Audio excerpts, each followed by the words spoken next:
Hello students, इस video में हम लोग एक्सरसाइज 12 क्वेश्चन नंबर 5 से सॉल्व करेंगे।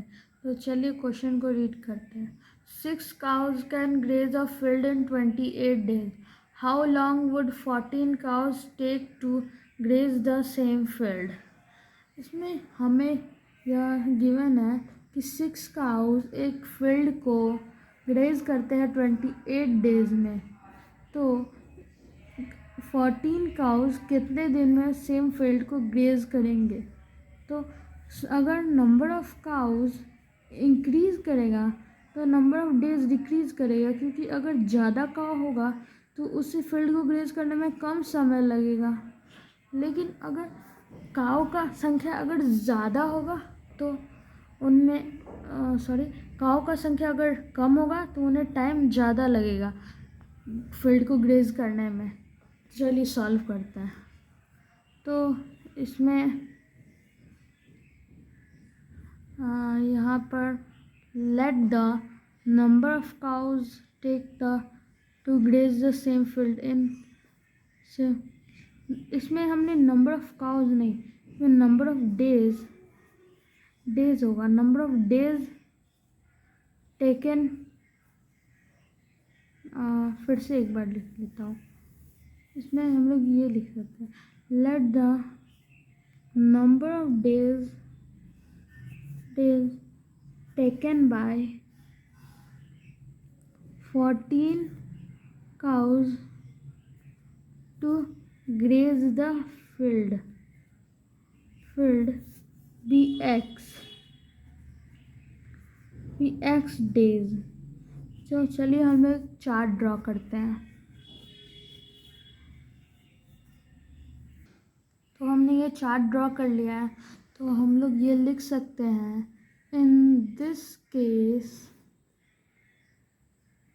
दे are inversely proportional to each other. मैंने ये आपको क्लियर कर दिया था कि ये दोनों एक दूसरे के इनवर्सली प्रोपोर्शनल क्यों है। तो चलिए, according to the question 6/28 is equal to 14, ये तो इनडायरेक्टली, तो इसमें 6 × 28 इज इक्वल टू 14x। तो इधर 14 मल्टीप्लाई में है तो वो इधर आएगा तो डिवाइड में हो जाएगा। 6 × 28/14 इज इक्वल टू x। तो 28 को 14 से डिवाइड करेंगे तो 2, तो x का वैल्यू हमें 12 आ जाएगा। तो हम ये स्टेटमेंट लिख सकते हैं, the number of days taken by 14 cows to graze the field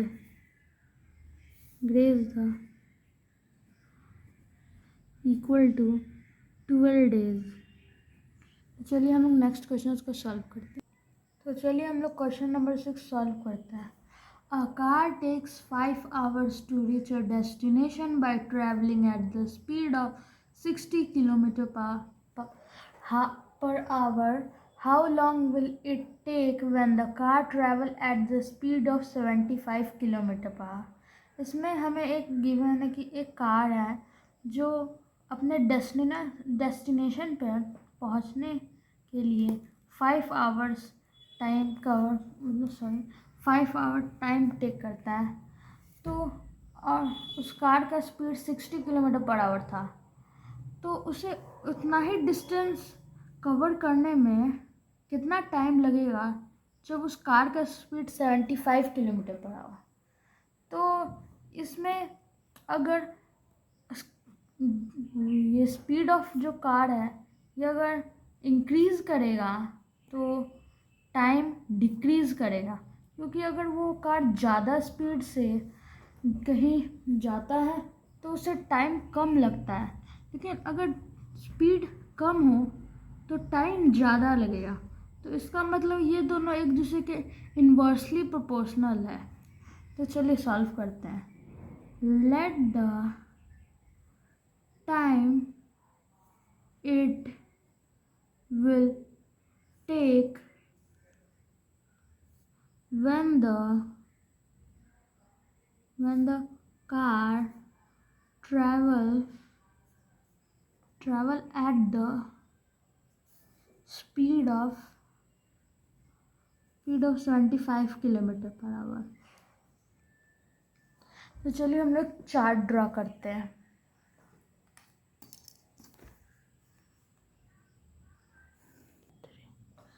तो मैंने ये चार्ट ड्रॉ कर लिया है।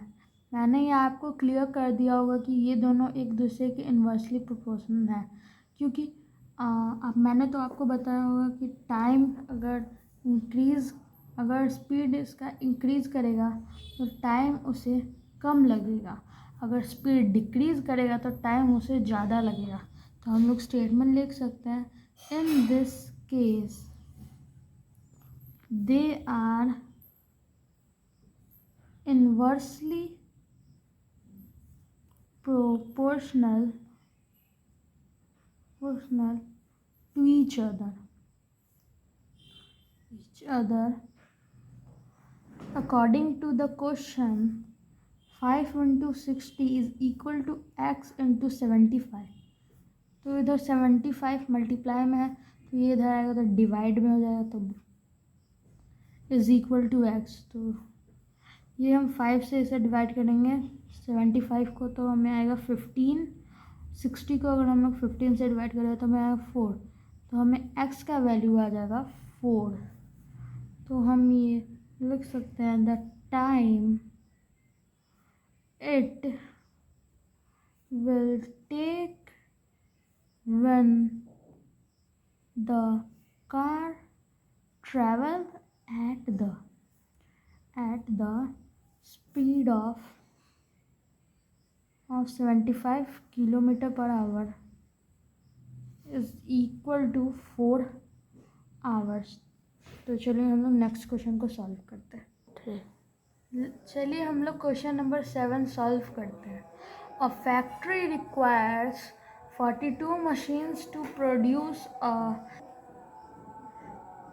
A factory required 42 machines to produce a given number of articles in 56 days. How many machines would be required to produce the same number of articles in 48 days? इसमें हमें ये given है कि एक factory है जो 42 मशीन्स का use करके कुछ certain number of articles produce करती है, वो भी 56 डेज़ में।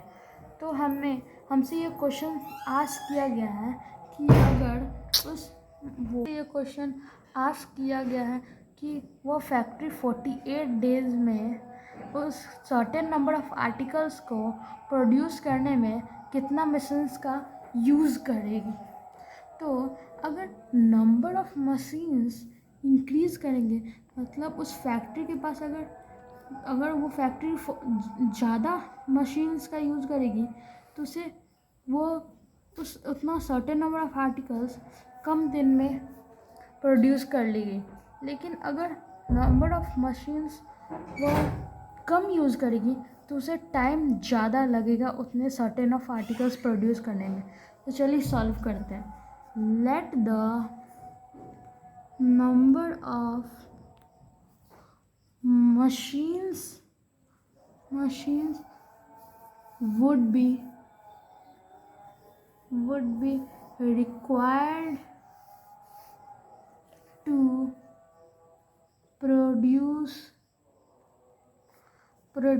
a same number of articles in 48 days be X machines। तो हमने नंबर ऑफ मशीन्स को X मान लिया है, तो चलिए हम लोग एक चार्ट ड्रॉ करते हैं। तो हमने ये चार्ट ड्रॉ कर लिया है, तो चलिए हम लोग स्टेटमेंट लिखते हैं। In this case they are inversely proportional proportional to each other। तो मैंने आपको ये क्लियर कर दिया था कि ये दोनों एक दूसरे के इन्वर्सली प्रोपोर्शनल कैसे हैं। तो according to the question x into 48 is equal to 42 into 56। And 48 यहाँ मल्टीप्लाई में है तो इधर जाएगा तो डिवाइड में आ जाएगा 48। तो हम लोग इसे डिवाइड कर सकते हैं 6 से। हाँ 6 से हो सकता नहीं, पहले हम लोग 2 से डिवाइड करते हैं 28 और इसे 28 और फिर इसे 14 बार में 2 से और इसे 12 यानी इसे 7 फिर इसे 6। हम सभी को 2 से डिवाइड करना है तो अब इसे 42 को 6 से डिवाइड करेंगे तो हमें 7 आएगा तो 49। तो हम लोग ये स्टेटमेंट लिख सकते हैं the number of machines would be required to produce